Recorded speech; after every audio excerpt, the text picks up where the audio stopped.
Novels TV YouTube channel پر آپ سب کو خوش آمدید کہتی ہوں۔ چینل کو سبسکرائب کر کے بیل آئیکن کلک کر لیں تاکہ تمام ایپیسوڈ بر وقت ملتی رہیں۔ آج میں در جانا کے ایپیسوڈ نمبر 3 لے کے آئی ہوں۔ نیلی آنکھیں نمکین پانی سے بھری گہرے سمندر کی مانند لگ رہی تھی، مگر عیسیٰ کے لیے یہ سمندر زہر کے پیالے کے مترادف تھا۔ تمہیں خدا کا واسطہ ہے، مجھے جانے دو۔ I am really sorry, please مجھے جانے دو۔ وہ روتی ہوئی اس سے التجا کر رہی تھی، مگر عیسیٰ دان بھیجتا پتھر بنا بیٹھا تھا۔ یہ اس کی زندگی میں پڑنے والا پہلا تھپڑ تھا جس نے اس کا دماغ بالکل مفلوج کر دیا تھا۔ اس نے بغیر سوچے سمجھے اسے گاڑی میں بٹھا لیا تھا۔ وہ مسلسل روتے ہوئے اس کی منتیں کر رہی تھی تو کبھی شیر خان کی۔ شیر خان خود شدید حیرت میں مبتلا تھا۔ اس نے عیسیٰ کو کبھی کسی لڑکی کے لیے اتنا کھٹور ہوتے نہیں دیکھا تھا۔ وہ ہر لڑکی کی عزت کرتا تھا۔ یہ کوئی اور ہی عیسیٰ خان تھا۔ تار سریاب کا عیسیٰ خان کدلانی ایک لمحے میں اتنا کیسے بدل گیا تھا؟ وہ سوچ کر سن دماغ کے ساتھ گاڑی چلا رہا تھا۔ فون کی گھنٹی بجنے پر عیسیٰ ہوش کی دنیا میں آیا۔ وہ اب تک روتے ہوئے فریاد کر رہی تھی، مسلسل مزاحمت کر رہی تھی۔ اس کے دونوں ہاتھ عیسیٰ کی مضبوط گرفت میں تھے۔ اس کی آنکھوں کو دیکھتے ایک لمحے عیسیٰ کو اس پر انا کا گمان ہوا۔ اس نے یکلخت اس کے دونوں ہاتھ چھوڑ دیے۔ وہ اس کی گرفت سے نکلتے ہی دور ہو کر بیٹھی دروازہ کھولنے کی کوشش کی، مگر لاک تھا۔ مسلسل بجتے فون پر کال کرنے والے کا نام پڑھ کر عیسیٰ نے گہری سانس بھر کر خود کو کمپوز کیا اور اس کی جانب متوجہ ہوا۔ سنو بی بی، میں ایک ہی شرط پر تمہیں چھوڑوں گا، اب تمہاری کوئی آواز میرے کان میں نہ پڑے۔ تنبیہی سرد انداز میں اس نے کہتے ہوئے مسلسل بجتے فون کو دیکھا۔ وہ جانتا تھا جب تک وہ کال اٹینڈ نہیں کر لے گا انا مسلسل کالز کیے جائیں گی۔ میں کیسے یقین کر لوں کہ تم مجھے جانے دو گے؟ اپنے گھر کا ایڈریس بولو۔ عیسیٰ نے دانت پیس کر کہتے ہوئے کال کاٹی۔ امائزہ نے حیرانی سے اس کا پل میں بدلتا رنگ دیکھا۔ بہرحال فوراً اپنے گھر کا ایڈریس بول دیا۔ عیسیٰ نے شیر خان کو اشارہ کیا، جسے سمجھ کر اس نے گاڑی اس کے گھر کے رستے پر ڈال دی۔ اب مجھے تمہاری سانس کی بھی آواز نہ آئے، ورنہ وہ آخری سانس ہوگی۔ اپنے مخصوص سرد انداز میں سرگوشی کرتا وہ پھر سے آنے والی کال اٹینڈ کر کے موبائل کان سے لگاتے ہوئے سیدھا ہوا۔ کہاں رہ گئے تھے بچے؟ ٹھیک ہو؟ کھانا کھایا؟ کال اٹینڈ کرتے ہی انا کے پرفکر انداز پر اس کے لب مسکان میں ڈھلے۔ میں ٹھیک ہوں اور کھانا کھانے لگا ہوں، کچھ مصروف تھا۔ آپ نے کھانا کھایا؟ اس کے نرم انداز پر امائزہ نے شدید حیرت سے اس کی جانب دیکھا۔ وہ بھی کسی سے نرم انداز میں بات کرتا تھا، اسے حیرت ہو رہی تھی۔ یہ انا کون تھی جس کی ایک کال پر اس شخص کی کایا ہی پلٹ گئی تھی؟ بہرحال جو بھی تھا اس کے لیے رحمت کا فرشتہ ثابت ہوا تھا۔ اس کی خلاصی ہو گئی تھی، اسے اس سے زیادہ کچھ نہیں چاہیے تھا۔ جی بچے، میں ٹھیک ہوں اور ابھی کھانا بھی کھا لیا ہے۔ تم کسی کے ساتھ ہو؟ اس کے محتاط انداز کو محسوس کرتے انہوں نے پوچھا۔ جی، یک لفظی جواب دے کر وہ خاموش ہو گیا۔ انا نے خاموشی سے کال کاٹ دی۔ یہ ان کے درمیان ان کہیں انڈرسٹینڈنگ تھی جو دونوں لفظوں کے بغیر ایک دوسرے کی خاموشی بھی پڑھ لیتے تھے۔ کال کاٹ کر اس نے امائزہ کی جانب دیکھا، جس نے اس کے دیکھنے پر فوراً نظروں کا زاویہ بدلا۔ کوشش کرنا زندگی میں دوبارہ کبھی میرے سامنے مت آنا، ورنہ دوسرا موقع نہیں دوں گا۔ اس کے گھر کے سامنے گاڑی رکتے ہی وہ اترنے لگی تھی جب عیسیٰ کی وارننگ دیتی آواز پر پلٹ کر اسے ایک نظر دیکھا اور تیزی سے اتر کر گھر کے اندر چلی گئی۔ اس کے اندر جانے کے بعد عیسیٰ نے شیر خان کو چلنے کا اشارہ کیا اور سر سیٹ کی بیک سے ٹکا کر آنکھیں موند لی۔ جیسے ہی وہ لاؤنج میں داخل ہوئی، سامنے ہی ماہم ٹی وی پر بیٹھی دیکھ رہی تھی۔ اس نے فوراً اپنے آنسو صاف کر کے خود کو کمپوز کرنے کی کوشش کی اور اسے نظریں ملائے بغیر اوپر جانے لگی تھی کہ ماہم اسے دیکھ کر چلتی ہوئی اس کے سامنے آ کھڑی ہوئی۔ سلام نہیں لوگی؟ اب ایسی بھی کیا ناراضگی؟ بناوٹی لہجے میں کہتے ہوئے اس نے اپنا ہاتھ آگے بڑھایا۔ وہ جتنا اس وقت کسی کا سامنا نہیں چاہتی تھی، ماہم اتنا ہی سر چڑھ رہی تھی۔ وہ ہاتھ ملا کر تیزی سے ماہم کی بات سنے بغیر اپنے کمرے کی جانب بڑھ گئی۔ اس کو کیا ہوا ہے؟ یہ کچھ زیادہ ہی منمانی کرنے لگی ہے۔ پیچھے وہ تلملاتی رہ گئی۔ اپنے کمرے میں آ کر اس نے دروازہ لاک کیا اور دروازے کے ساتھ پشت ٹکا کر ہارے ہوئے انداز میں نیچے بیٹھتی چلی گئی۔ آنکھوں سے ایک سیلے رواں جاری تھا۔ میرے مالک، میں تیری مشکور ہوں جو تو نے مجھے آج کسی بڑے حادثے سے بچا لیا۔ شکر ہے اللہ، شکر ہے۔ وہ دل ہی دل میں شکر گزار تھی۔ صبح دروازہ نوک ہونے کی آواز پر اس کی آنکھ کھلی۔ کچی نیند میں اٹھ کر اس نے دروازہ کھولا، مگر سامنے باپ کو دیکھ کر آنکھیں پوری کھل گئیں۔ رات والے واقعے کا اس کے چہرے پر شائبہ تک نہ تھا۔ السلام علیکم بابا، آپ کب آئے؟ اس نے پیار لینے کے لیے سر آگے کرتے ہوئے نرمی سے پوچھا، مگر عباس صاحب اپنی جگہ پر ساکت کھڑے اسے یکٹک دیکھ رہے تھے۔ اس نے پیار لینے کے لیے سر آگے کرتے ہوئے نرمی سے پوچھا، مگر عباس صاحب اپنی جگہ پر ساکت کھڑے اسے یکٹک دیکھ رہے تھے۔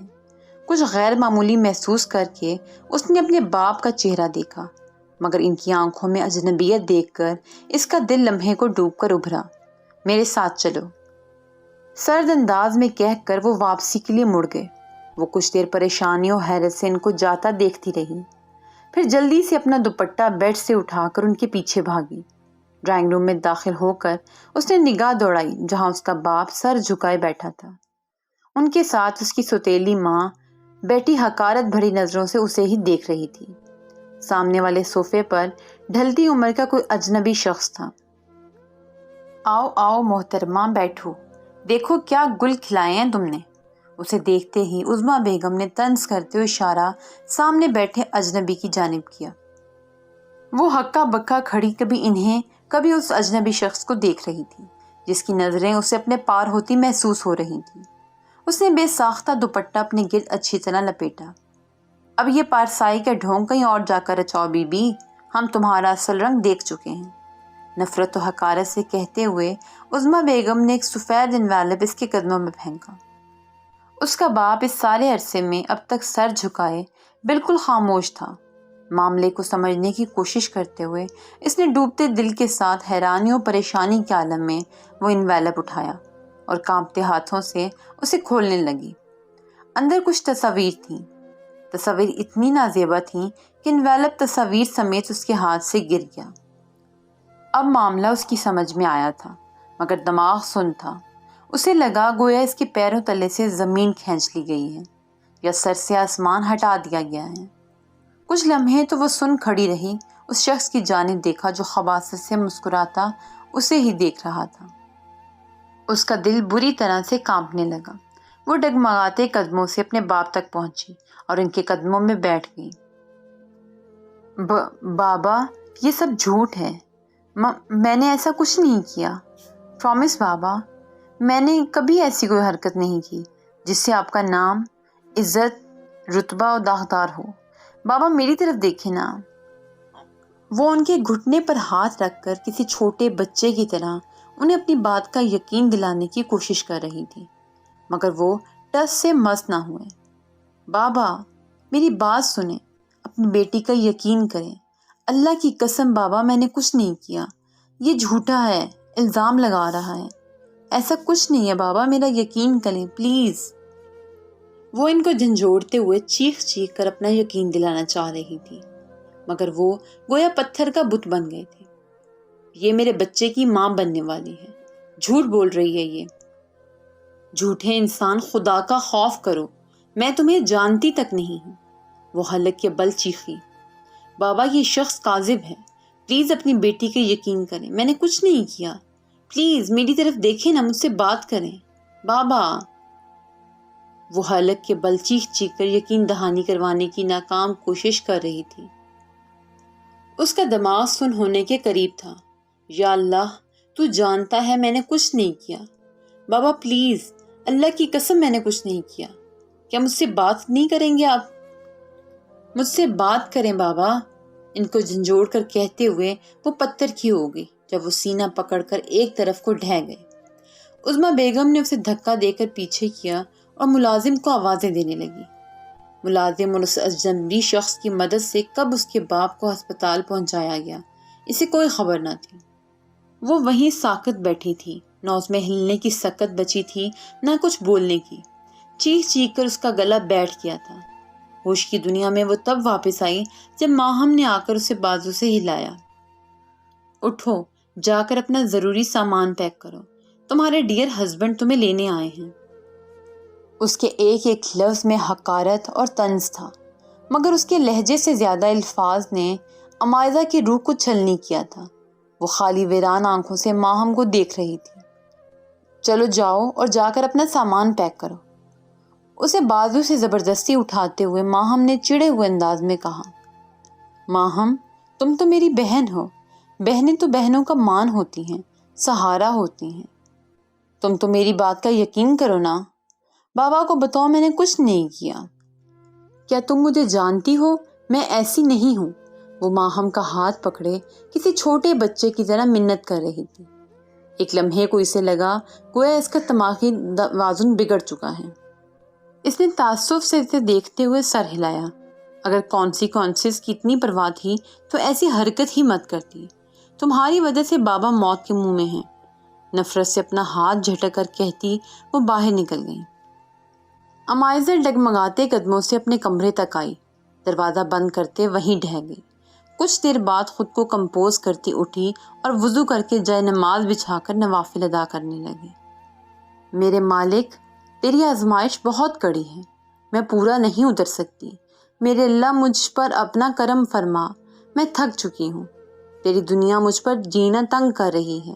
میرے مالک، صرف تو آخری سہارا ہے، میری مدد کر۔ سجدے میں گر کر زاروں کے تار روتے ہوئے وہ اونچی آواز میں اللہ کے یہاں اپنا معاملہ رکھ رہی تھی۔ دعا مانگ کر اس کے دل کو کچھ تسلی ہوئی تھی۔ جائے نماز سمیٹ کر ابھی وہ فارغ ہی ہوئی تھی کہ ماہم ہمیشہ کی طرح بغیر کھٹکھٹائے اندر داخل ہوئی۔ پر سائی کا ڈھونگ تو کوئی تم سے سیکھے، اسے جائے نماز رکھتا دیکھ کر اس نے طنز کیا۔ عمائزہ خاموش رہی۔ موم تمہیں نیچے بلا رہی ہیں، فوراً آؤ، تمہارا شوہر تمہارا انتظار کر رہا ہے۔ بلکہ وہ جھوٹا شخص میرا کچھ نہیں لگتا۔ اس کی بات کاٹ کر وہ چیخی۔ اچھا ہے، خود چلی جاؤ، ورنہ وہ تمہیں زبردستی لے جائے گا۔ وہ کسی صورت تمہیں یہاں چھوڑنے کے لیے رضامند نہیں ہے۔ تیز لہجے میں کہتی وہ وہاں سے چلی گئی۔ یا اللہ، وہ سر پکڑ کر بیٹھ گئی۔ اچانک کوئی خیال آنے پر اس نے موبائل کی تلاش میں نظریں دوڑائیں۔ موبائل سامنے سائڈ ٹیبل پر پڑا تھا۔ جلدی سے اٹھا کر اس نے ایک نمبر ڈائل کیا اور موبائل کان کو لگایا۔ ایک کے بعد دوسری اور پھر تیسری کال کرنے پر بھی جب کال اٹینڈ نہ ہوئی تو اس نے پریشانی سے دوسرا نمبر ملانا شروع کیا۔ سارم پلیز تم اٹھا لینا، اینی تو پتہ نہیں کہاں ہے۔ دل ہی دل میں دعا مانگتے اس نے کال ملائی، مگر اس کا نمبر بند تھا۔ اس کو پھر سے پریشانی نے آن گھیرا تھا۔ پریشانی کے عالم میں بالوں میں ہاتھ پھیرتی وہ بیڈ پر آن بیٹھی۔ پولیس، ہاں پولیس مدد کر سکتی ہے، سوچ کر کہتے ہوئے اس نے موبائل اٹھایا، مگر فوراً ادراک ہوا وہ کتنی بڑی بیوقوفی کرنے جا رہی ہے۔ پولیس کو بتانے کا مطلب اپنے باپ کو زمانے بھر میں خود ہی رسوا کرنا، جو وہ مر کر بھی نہیں کرنا چاہتی۔ پھر ایسے ٹھوس ثبوتوں کے ساتھ جب اپنا سگا باپ اس کا یقین کرنے سے انکاری تھا تو کوئی دوسرا کیسے کرتا؟ اس کا باپ اب بھی ہسپتال میں تھا۔ عظمیٰ بیگم میں بھی کچھ دیر قبل واپس آئیں کیونکہ وہ شخص بضد تھا کہ عمائزہ کو لیے بغیر نہیں جائے گا۔ سورج ڈھلنے لگا تھا، وہ اب تک اپنے کمرے میں بیٹھے اللہ سے مدد مانگ رہی تھی۔ نیچے سے اچانک چیخنے کی آوازیں سن کر وہ بند ہوتے دل کے ساتھ کمرے سے باہر نکلی، جہاں سے نیچے ٹی وی لاؤنج کا منظر واضح تھا۔ میں کہتا ہوں اسے ابھی لاؤ، ورنہ ایک ایک کو ادھر ہی ختم کر دوں گا۔ وہ شخص بندوق عظمیٰ بیگم پر تانے کہہ رہا تھا۔ اچانک اس کی نظر اوپر کھڑی عمائزہ پر پڑی۔ وہ فوراً سیڑھیوں کی جانب بڑھا۔ وہ فوراً اپنے کمرے میں واپس گئی اور دروازہ لاک کر لیا۔ اس کا دل ڈوب رہا تھا، ایسے لگ رہا تھا گویا کسی بھی لمحے بند ہو جائے گی۔ جسم بری طرح کانپ رہا تھا۔ اس نے کانپتے ہوئے ہاتھوں سے پروفیسر عقیل کا نمبر ڈائل کیا اور دل ہی دل میں آیت الکرسی کا ورد کرنے لگی۔ اینی اور سالم کے بعد یہ آخری نمبر تھا اس کے پاس جس پر وہ کال کر کے مدد لے سکتی تھی۔ کچھ دیر بعد کال اٹینڈ کر لی گئی۔ سر پلیز میری ہیلپ کریں، وہ مجھے مار دے گا یا کڈنیپ کر لے گا، پلیز میری ہیلپ کریں۔ کامتی آواز میں کہتے ہوئے اسے اپنے کہے گئے الفاظ کا کوئی ہوش نہیں تھا۔ اتنی دیر میں وہ دروازہ بری طرح پیٹا جانے لگا۔ کیا ہوا مائزہ بیٹا، کہاں ہو اور کس طرح کی بات کر رہی ہو؟